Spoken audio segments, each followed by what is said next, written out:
इलाज के लिए ये हमारा वादा है और एक बड़ा वादा मैं इस धरती पर करके जा रहा हूं।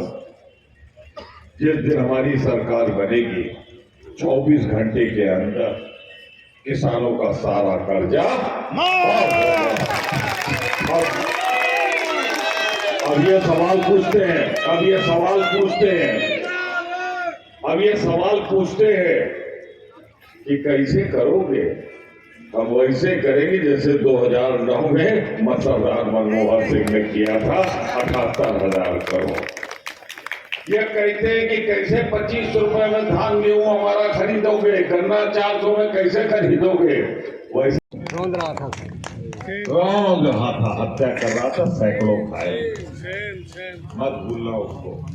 700 किसान मर गए किसान आंदोलन में।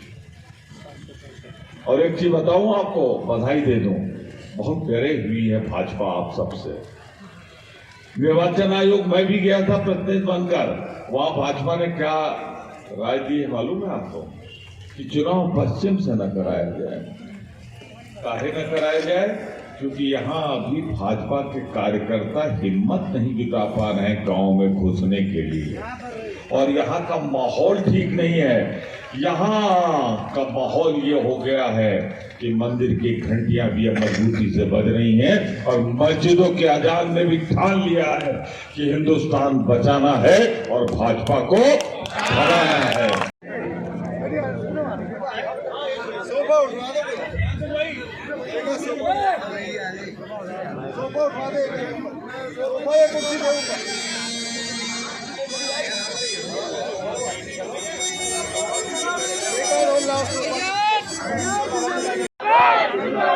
पूनम पंडित जिंदाबाद।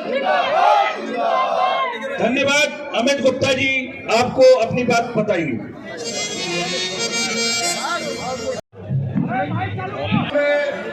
आप सब लोगों को धन्यवाद देता हूं कि मौसम खराब होने के बावजूद भी आप सब लोग यहाँ पधारे हैं। हमारे सम्मानित नेता और उत्तर प्रदेश में सबसे ज्यादा टर्म्स में जीतने वाले, 9 टर्म जीतने वाले विधायक प्रतापगढ़ से हमारे बड़े भाई प्रमोद तिवारी जो हमारे नेता है, जो सीएलपी के अध्यक्ष, सीएलपी लीडर रह चुके हैं, जो राज्यसभा के सांसद रह चुके हैं, जो आज कांग्रेस वर्किंग कमेटी के सदस्य हैं। इतना मौसम खराब होने के बावजूद लखनऊ से दिल्ली, दिल्ली से मथुरा आपके बीच में है। मैं चाहूंगा कि जब ये इतनी बारिश में स्वयं आ सकते हैं तो आप भी हिम्मत जुटाइए, क्योंकि हमें लड़ाई लड़नी है भारतीय जनता पार्टी से, और इस बारिश से यदि हम डर गए तो कैसे काम चलेगा। तालियां।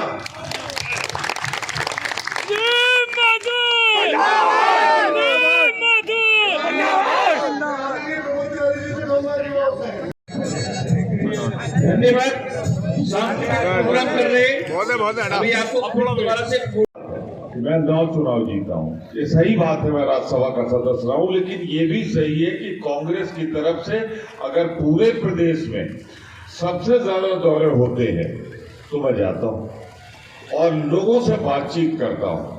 मैं इस नतीजे पे पहुंचा हूं कि सिर्फ तारीख का इंतजार, जनता का मन बना हुआ है। 110 रुपये वाला पेट्रोल भरा के जनता ने मन बना लिया है कि 50 रुपए पेट्रोल कांग्रेस के जमाने में और भाजपा के जमाने में 110।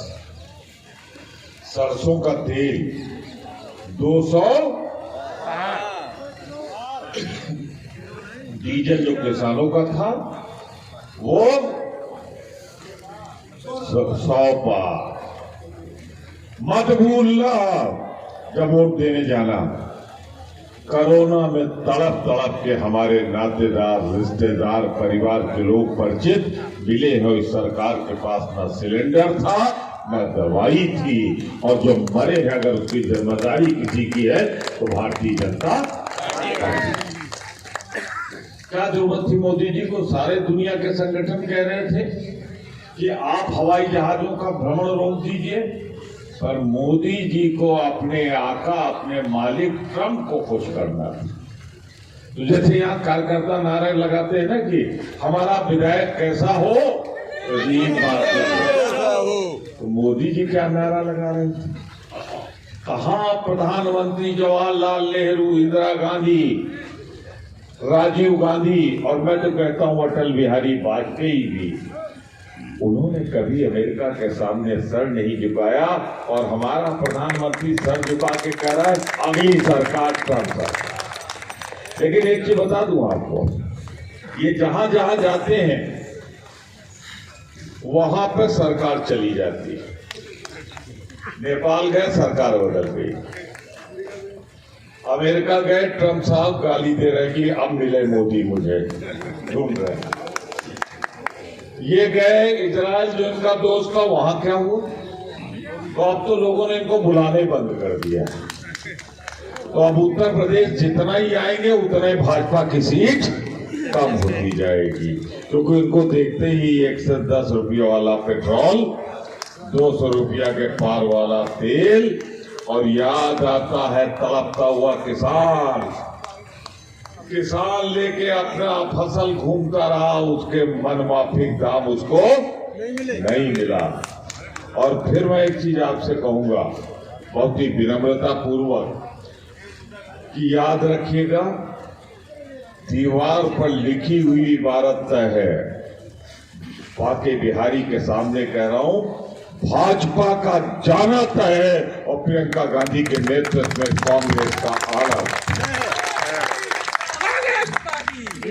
प्रदीप माथुर आपको लगते होंगे गली गांव में घूमने वाले एक साधारण सदस्य, पर आप एक चीज मत भूलिएगा, ये आदमी उत्तर प्रदेश कांग्रेस विधानमंडल दल का नेता रहा है, नेता।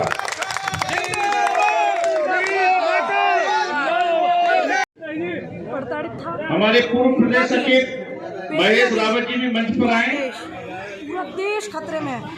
अब लड़ाई जो है सिर्फ किसानों की नहीं है, किसान स्वामी दामोदर शर्मा जी, बेटियों पंडित शशिकांत सारस्वत जी भी मंच पर आ जाए। दलितों की भी है, पूरे भारत की है। इस लड़ाई को सपोर्ट करूंगी हमेशा।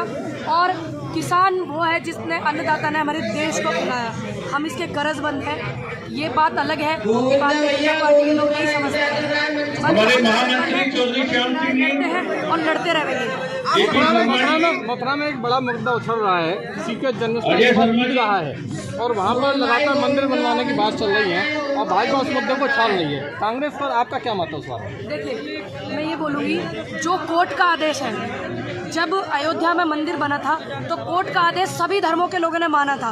अभी कोर्ट का जो आदेश है वो आया भी नहीं है। उससे पहले भारतीय जनता पार्टी के जो लोग हैं और जो ये धर्मों के ठेकेदार बनते हैं, ये बहुत गलत चीज़ है। क्या इसका मतलब इन्हें देश में शांति अच्छी नहीं लगती? जो भी निर्णय आएगा मथुरा वाले मैटर में, उसको आप भी मान लोगे, मैं भी मान लूंगी, हिंदू भी मानेंगे, मुस्लिम भी, सिख भी, ईसाई भी, सभी लोग उसको मानेंगे ना। क्योंकि जब अयोध्या का मैटर आया था तो किसी ने बवाल नहीं किया था। ये लोग जानबूझ करके दिखाए जा रहे थे। ना सनातन धर्म के लोगों ने बवाल किया था, ना मुस्लिम धर्म के लोगों ने किया था, ना सिख धर्म के लोगों ने। सिर्फ बवाल करना चाहते हैं। तो ऐसा नहीं है, बात नहीं माने, बात कोर्ट का सम्मान कम से कम ये तो कह करो कि कोर्ट का आदेश ग्रहण कर लें। नहीं, किसने कहा? निवेदन है, कृपया मैसेज मिला, थोड़ा और जानकारी अपना स्थान ग्रहण कर लें। देखिए, मैं चुनाव अब की बार नहीं लड़ूंगी, मैं क्लियर कर दूं। मैं प्रदीप माथुर जी हैं, मेरा सभी नेताओं से निवेदन है, कृपया मंच पर प्रदीप माथुर जी ने पहले ही बहुत सारी विधानसभा सीटें, मेरा सभी नेताओं से निवेदन है, मैं सबको सपोर्ट करूंगी। लेकिन हाँ, आने वाले समय में मैं ऐसे व्यक्ति के सामने चुनाव जरूर लड़ूंगी जिसके अंदर अहंकार बहुत है। ऐसे व्यक्ति के सामने जरूर लड़ूंगी। अब योगी जी के बारे में क्या कहेंगे? योगी जी एक संत है, और बताइए, एक संत में और एक जो देश को चलाने वाले, प्रदेश को चलाने वाले व्यक्ति होते हैं, दोनों में बहुत फर्क है। गलती हमारी है। योगी जी का काम है कि वो हमें ज्ञान देवे, वो हमें मार्गदर्शन देवे, देखिए आपके बीच में शिक्षा देवे। प्रमोद तिवारी जी, हमारे आदरणीय नेता प्रमोद तिवारी जी, अपने वायदे के मुताबिक उन्होंने कहा था इस कार्यक्रम को करने आए, क्या उद्देश्य है इसका? और यूपी में चुनाव को लेकर के क्या तैयारी है? कितनी सीटों पर चुनाव लड़ा जाएगा और किस तरह से सरकार बनाएगी कांग्रेस? मैं सबसे पहले ये बता दूं, मैं आज यहाँ पर उत्तर प्रदेश कांग्रेस कमेटी के निर्देश पर मेरे भाई पूर्व CLP लीडर श्री प्रदीप माथुर जी के आगरा पर उनके निमंत्रण पर जिला कांग्रेस कमेटी, शहर कांग्रेस कमेटी, विशेष रूप से शहर कांग्रेस कमेटी आपने देखा थी, और सारे फ्रंटल संगठनों के आमंत्रण पर यहाँ आया हूँ। ये प्रतिज्ञा रैली जो निकली है उसका सम्मेलन है जो प्रदीप माथुर जी संयोजक के रूप में कर रहे हैं। मैं दो बातें साफ कर दूँ। आज मैंने एक बदला हुआ मथुरा वृंदावन देखा है। मथुरा वृंदावन में आज इतना प्रतिकूल मौसम होने के बावजूद भी कि ऊपर से बारिश हो रही है, बेइंतहा ठंड है और आप और हम दोनों उसको महसूस कर रहे हैं। इसके बावजूद इतनी बड़ी तादाद में लोग भाषण अगर सुन रहे हैं तो चुनाव परिणाम तय है। यहाँ कांग्रेस का झंडा लहराएगा। 5 साल बाद फिर एक बार प्रदीप माथुर जी यहाँ से चुनकर जाए। कांग्रेस यूपी में कितनी सीट जीतने का सुनिश्चित मानती है? प्रियंका गांधी जी के नेतृत्व में हम उतनी सीटें हमें अवश्य मिल जाएंगी जितनों से उत्तर प्रदेश का बहुमत हो जाए और कांग्रेस की सरकार बन जाए। मैं जरा सा अपनी बात कह लूँ, फिर उसके बाद आप सवाल जो पूछेंगे उसका जवाब भी दूंगा मैं। देखिए, एक जनता का मन बन गया है। महंगाई, भ्रष्टाचार, कोरोना की बदइंतजामी, वायदा खिलाफी, सरकारी महकमों का भ्रष्टाचार, कोई विभाग नहीं बचा है जहां भ्रष्टाचार रिश्वत दुगनी नहीं हो गई और आम आदमी छला हुआ महसूस कर रहा है। तो ये तो मन जनता का बन गया है कि वो भाजपा को हटाने जा रहे हैं और इसीलिए ये परिवर्तन चाहते हैं कि चुनाव लिख के दिया। इलेक्शन कमीशन मानेगा कि नहीं मानेगा मैं नहीं जानता कि चुनाव आपके पश्चिमांचल से न शुरू बल्कि पूर्वांचल से शुरू, क्योंकि उनको डर है कि पश्चिमांचल से इतना जबरदस्त विरोध है किसान आंदोलन की वजह से, महंगाई की वजह से, कि यहाँ से शुरुआत में माहौल और बिगड़ जाएगा। तो वो पूर्वांचल कोशिश कर रहे हैं। मैं आपसे पूर्वांचल का एक गहन दौरे के बाद बता रहा हूँ कि वहाँ पश्चिम से भी ज़्यादा हालत खराब है। यूपी में चुनाव से पहले पड़ रहे छापों को लेकर क्या कहेंगे आप? मुझे अपनी बात कहने दें, जो जो आप पूछेंगे मैं कहूँगा। मैं आपसे स्पष्ट रूप से ये कहना चाहता हूँ कि आज प्रियंका गांधी के नेतृत्व में जनता सबको आजमा चुकी है। सबकी कड़वाहट अभी उसके दिल में ताज़ा है। तो वो कांग्रेस शासन की तौर लौट के देखती है तो वहाँ आपसी सौहार्द था, विकास था, तरक्की थी, भाईचारा था। देश पहले था, पार्टी बाद में थी। तभी तो इंदिरा जी की कुर्बानी, राजीव जी की कुर्बानी हुई देश को बचाने के लिए। जिस तरह भाजपा गाली दिलवा रही महात्मा गांधी को, तो उससे एक चीज़ साबित हो गई कि मौजूदा भाजपा गोडसे वाली भाजपा है और कांग्रेस पार्टी गांधीवादी विचारधारा पर चलते हुए गांधी की कांग्रेस है। तो इसलिए जनता अब चैन अमन चाहती है। बच्चों को बहुत बेरोजगार देख चुकी है, व्यापार की मंदी देख चुकी है, 0.0 के नीचे 23 तक पहुंचती हुई जीडीपी देख चुकी है, बंद होती हुई दुकानें और व्यापार देख चुकी है, 200 रुपए का पेट्रोल खरीद चुकी, 100 रुपए का, 200 रुपए का जिसको सरसों का तेल कहते हैं वो खरीद चुकी। जिंदगी की हर चीज जरूरत की महंगी हो गई है। सिर्फ इंसान की जान और बेटियों की अस्मत सस्ती हो गई। बगल में हाथरस में आपने देखा हो, गांव में देखा, शायद ही कोई दिन ऐसा बीतता है जब आप लिखते नहीं या दिखाते नहीं। तो मैं इतना कहना चाहता हूँ कि एक रिकॉर्ड भी है जो मैं बताना चाहता हूँ आपको। भाजपा कभी 2 बार लगातार सरकार उत्तर प्रदेश में आज तक बना ही नहीं पाई, कभी नहीं बना पाई। तो ये तय है कि वो रिकॉर्ड बना रहेगा और भाजपा जाएगी।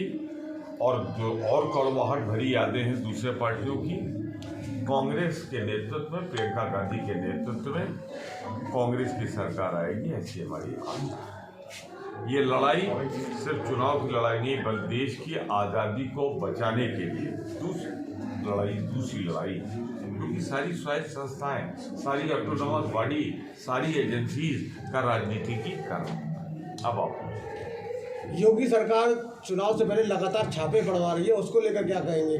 डरी हुई, सहमी हुई सरकार, उसे ये लगता है कि डराए लोगों को, धमकाए लोगों को, कुछ अपने ऊपर पड़ने वाले दबाव को कम करे। तो ये कोई कहानी उत्तर प्रदेश की ही नहीं है। तमिलनाडु में हुआ था चुनाव के पहले, बंगाल में हुआ था चुनाव के पहले, जहाँ भी महाराष्ट्र में हुआ था चुनाव के पहले। ये अपनी सरकारी एजेंसियों का दुरुपयोग करके भय और आतंक पैदा करते हैं।